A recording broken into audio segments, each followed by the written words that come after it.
Et voilà, comment vous pouvez savoir que vous êtes en parcours flamme jumelle. Vous recevez les synchronicités tout le temps, tous les jours. Dès que vous êtes plus ensemble, vous êtes harcelé par l'univers qui vous envoie des choses pour penser à cette personne tout le temps. Si vous ne pensez pas à la personne, que vous êtes occupé à faire quelque chose, ok, que vous êtes bon bah là je pense à moi, je vais faire ça, tac, on vous envoie un truc pour penser à cette personne, une notification, un message, une chanson, un truc qu'on écoute à la télé, dans le train, tout le temps, c'est comme ça toute la journée.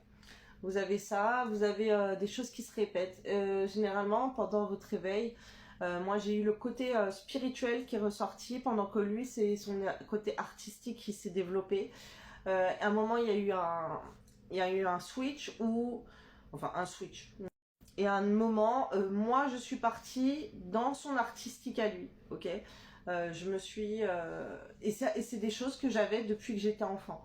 Depuis que j'étais enfant, j'avais des dons artistiques, manuels et tout. Quand j'ai commencé... Et ça, c'est des choses qu'il a lui aussi. Et très souvent, vous allez voir qu'avec votre flamme jumelle, vous avez beaucoup de points communs dans vos passions, dans votre sport, dans votre travail, dans des activités. Il y a des trucs que vous faites où vous êtes passionné par la même chose et que c'est des choses où vous pouvez œuvrer ensemble en fait, ok. Moi, il est venu bosser avec moi un moment, ça s'est mal passé, mais ça s'est mal passé, mais d'un côté, à cette époque, je cartonnais trop, quoi. On était trop... pam, pam, pam. Justement, c'était trop fort entre nous. Il y avait le travail, il y avait nous, il y avait, il y avait les gens autour de nous. On pouvait pas être partout, ok. Il y avait une pression derrière qu'on n'a pas su gérer. Donc, d'un point de vue énergie, on était au top du top, mais ça nous a dépassé.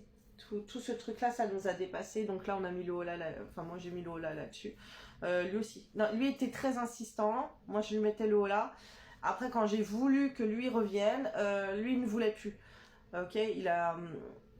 on se met ensemble ailleurs, pas dans ce truc-là, ailleurs. Peut-être on reviendra là maintenant, enfin prochainement. Là, c'est pas d'actualité, mais on est parti ailleurs ensemble, en fait, dans d'autres trucs plus artistiques, ensemble, où on a plus de facilité ensemble. Mais c'est très dur, mais il y a ce genre de passion. Alors vous allez avoir votre nuit noire de l'âme. Vous êtes obligé de passer par là. J'ai envie de vous dire, à un moment, en fait, vous allez être, comment dire, tellement en nuit noire de l'âme, vous allez être en dépression, vous allez recevoir toutes les synchronicités pour retourner avec la personne, ou lui, ok, ou elle, ok, si t'es un homme. Tu adaptes, bien sûr. Et donc, c'est toi qui vas revenir. Mais normalement, voilà, il faut cette période de séparation pour pouvoir faire son éveil spirituel, pour pouvoir conscientiser le lien, que le lien, il est très fort, que malgré qu'on n'est plus ensemble, on pense tout le temps l'un à l'autre. Des flammes jumelles qui sont tout le temps ensemble, qui ne se sont pas lâchées, moi, j'en connais pas. Personnellement, j'en connais qui habitent très proche, ok, dans un endroit très proche, et mais qui ne se voient pas tout le temps, et qui ne se parlent plus, c'est la guerre, voilà, elles veulent plus se voir, voilà, c'est des flammes jumelles où c'est très très conflictuel, où on met des barrières, comme ça on se met beaucoup de barrières, mais des flammes jumelles qui restent à vivre ensemble et avoir leur éveil spirituel, ça j'en connais pas, même par rapport à ma clientèle, je n'en connais pas. Par contre, je connais des flammes jumelles qui ont de la distance géographique, ok, et ça arrive très beaucoup, souvent ça, la distance géographique. L'éloignement géographique, quand je dis on change de pays, hein, quand je parle d'éloignement géographique, ça il y en a beaucoup, beaucoup, beaucoup. Y a beaucoup de flammes jumelles aussi qui ont une grande différence d'âge, de culture, d'origine, ok, il y a ça qui se fait, mais c'est pas obligatoire, hein, mais ça peut être des critères, et c'est souvent... Quand il y a des différences d'âge, c'est beaucoup, ok. Ça peut être 10 ans, 15 ans, 20 ans. Il y a des flammes jumelles qui ont énormément de différences d'âge. Et malgré la distance, justement, il n'y a pas comme ça pour toutes les flammes jumelles. Mais quand il y a des flammes jumelles qui vivent ce problème de différence d'âge, pour elles, ça va être un problème une blessure d'humiliation à traverser, ok? Ça va jouer sur une blessure, qu'il y a une flamme jumelle qui va sortir avec quelqu'un de plus jeune qu'elle, ou l'autre qui va sortir avec sa flamme qui est beaucoup plus vieille qu'elle, et qui vont trouver ça très honteux, très malsain par rapport à la famille, par rapport à l'entourage, ils ne vont pas s'assumer, ça va être une blessure à guérir, ok? Ça va être quelque chose à dépasser, et malheureusement, voilà, après ça peut être les religions, ok, qui vont vous séparer, ça peut être la culture, les origines, ça peut être quelqu'un qui veut un enfant, l'autre qui ne peut pas avoir d'enfant, quelqu'un qui veut un enfant, l'autre ne veut pas d'enfant. Il y a des flammes jumelles qui peuvent tomber enceintes et l'autre qui va abandonner l'enfant. Bref, il y a plein de choses comme ça dans les flammes jumelles. Ensuite, il y a quoi? Il y a les synchronicités, ça c'est tout le temps. Les synchronicités, vous ne pouvez pas y passer. Et vous allez voir que la personne, elle appuie sur vos blessures, qu'elle vous fait énormément de mal. Et il y a ce grand pardon à faire, ok? Il y a une grosse blessure, plusieurs grosses blessures qui vont apparaître, jusqu'à ce que le temps fasse l'effet du pardon, que l'amour va être tellement plus grand, que la blessure, elle va diminuer, même si la blessure, ça a été la pire du monde à un moment, qu'on ne veut plus jamais entendre parler de la personne, à un moment, la blessure, elle va s'estomper, parce que l'amour va être trop fort.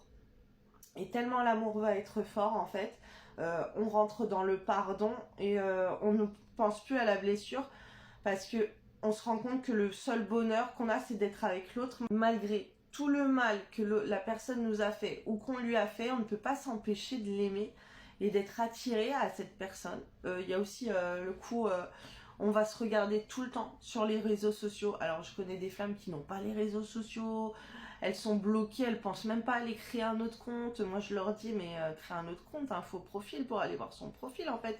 Parce qu'elles sont dévastées, elles disent il m'a bloqué de partout, comment je fais, je peux pas lui contacter. Mais si, tu peux écrire un mail, tu peux écrire un autre compte Facebook, tu peux téléphoner en inconnu, tu peux masquer ton numéro en appelant, tu peux appeler du portable de quelqu'un d'autre, tu peux écrire un message avec le téléphone d'un quelqu'un d'autre, tu t'achètes une autre puce, une autre carte SIM. Il y a des personnes qui ne pensent pas à faire ça. Moi, je suis choquée. Je sais pas. Moi, j'ai un diplôme d'inspecteur gadget. J'étais détective avant la rencontre avec ma flamme jumelle. J'étais la détective de mes copines. Si vous voulez, je pistais l'internet, les réseaux. J'étais super à l'aise avec ça. Je voulais en faire mon métier. Je voulais être détective privée pour aller rechercher les gens perdus, les gens abandonnés par leurs parents, pour les maris infidèles. Je voulais pister tout ça et tout. C'était trop... C'était un critère de jeunesse que je voulais déjà au collège. Hein, j'étais comme ça et je me disais plus tard je serai inspectrice, détective privé, voilà, un truc comme ça. Mais pour les enquêteurs là qui vont farfouiller les hommes infidèles ou qui vont retrouver les personnes disparues et tout. C'était trop mon kiff, c'était mon dada. Et d'ailleurs, c'est resté avec ma flamme, je l'ai pisté à fond. Le pauvre, je savais, il fait des gestes qui me parlaient et tout. Il n'en pouvait plus, le pauvre. Et donc, après, donc il y a ça. Cette personne, normalement, si elle a vos réseaux sociaux, ou même si elle ne les a pas, mais que vous avez par exemple à Facebook avec votre prénom, votre nom, elle va les regarder. De toute façon, si elle a son numéro de téléphone dans son portable, ça va lui suggérer votre compte un jour dans les ajouts d'amis. Ok, il y a toujours des trucs pour aller voir sa flamme jumelle. Et sachez que la plupart du temps, vous allez espionner votre flamme jumelle tout le temps. Votre flamme jumelle, elle va vous espionner tout le temps aussi. Ok, moi, mon chéri, mon Juju, il me regarde tout le temps. On est attirés comme ça pour aller se regarder, mais même quand on faisait la tête, qu'on ne voulait plus jamais entendre parler l'un de l'autre. Et si on rentre dans le déni qu'on veut pas, il y a les autres gens, ils vont nous en parler. Ils vont nous dire « Ah, t'as vu un truc, il m'a écrit. T'as vu ce qu'il a mis, il a changé sa photo de profil. » Jusqu'à la famille, les proches, très proches, ils peuvent vous parler de cette personne. Ou l'autre peut aller contacter aussi la famille, les amis et tout. Ok, bon, nous, ça arrivait des deux côtés.